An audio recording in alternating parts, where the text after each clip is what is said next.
Psychometry by William Quan Judge, read by Dave Marsland of Cardiff Theosophical Society. This article appeared in the Platonist of January 1884.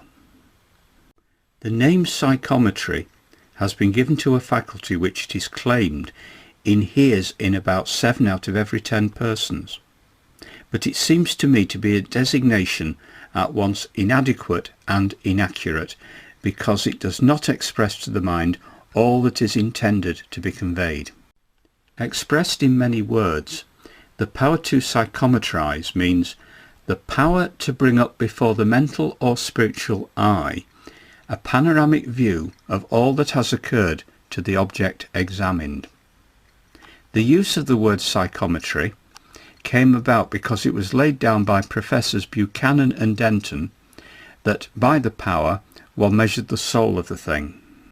If the word soul means the innermost spiritual part of the thing measured, it will here be inadequate and incorrect, while if it be held to mean the mere outside or accidental material part or attribute of the object, then it is perverted from its proper and intended use.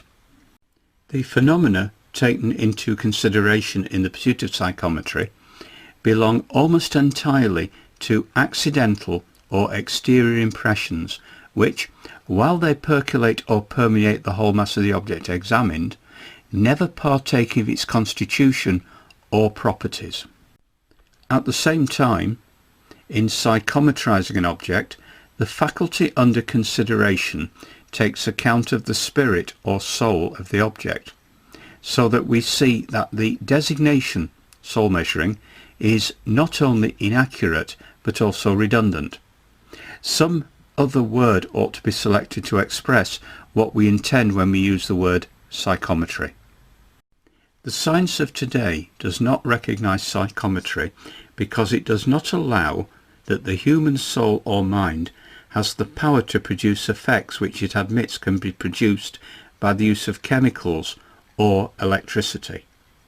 It is admitted that a lasting and reproducible impression can be made upon a piece of smooth steel by simply placing on it another object, such as a penny, and that the washed out images on certain plates can be brought to light again by electricity or chemicals.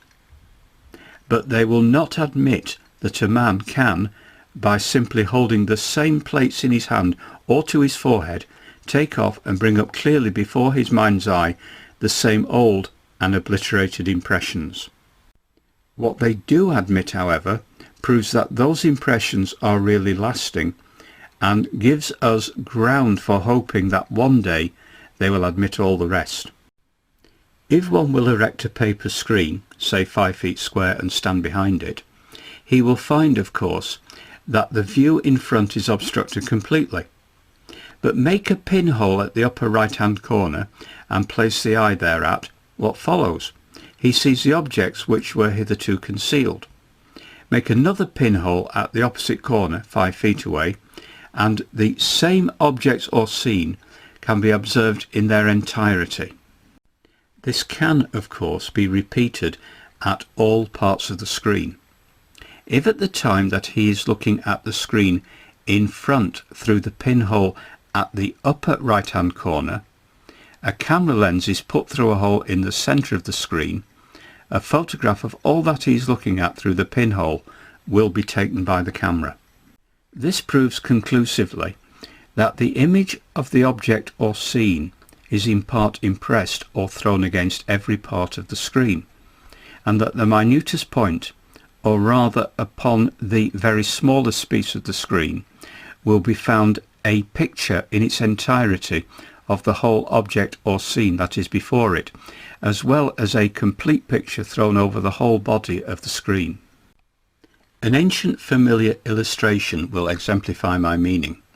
If one hold a drop of quicksilver on a plate, the face is reflected from it.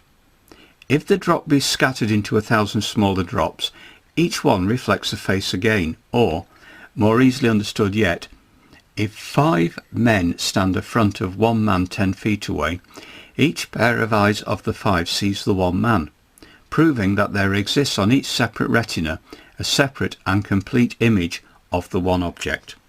Theosophists and occultists from the earliest times have held that every object in the world receives and keeps all impressions, not only of all objects that stand before it, but also of all that happens before it, that these impressions are indelible and can at any time be taken off by man's nervous system and from that reported to the mind, and therefore that if we possess a piece of stone from a Roman forum, we can reproduce to the mind as clearly as a picture all that happened in the forum.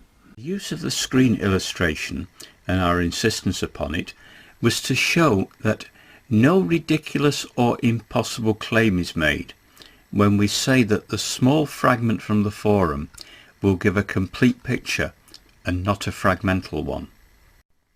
I received from a friend in the year 1882 a piece of linen wrapping of an Egyptian ibis found on the breast of a mummy.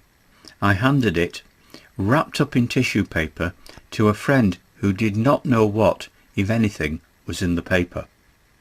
He put it to his forehead and soon began to describe Egyptian scenery, then an ancient city.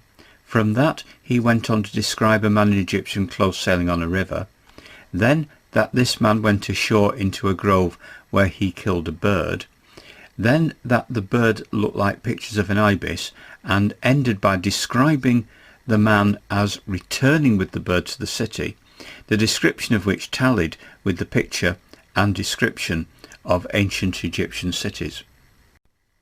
I leave this coincidence, as science designates it, with those who can appreciate it at its true value. When science begins to admit the existence in man of what the Christians call spirit, but which some people know to be matter in a finely divided state, then will psychometry be studied as it should be, and incalculable aid and dazzling light will be thrown upon archaeological and ethnological research. But is there any hope for science?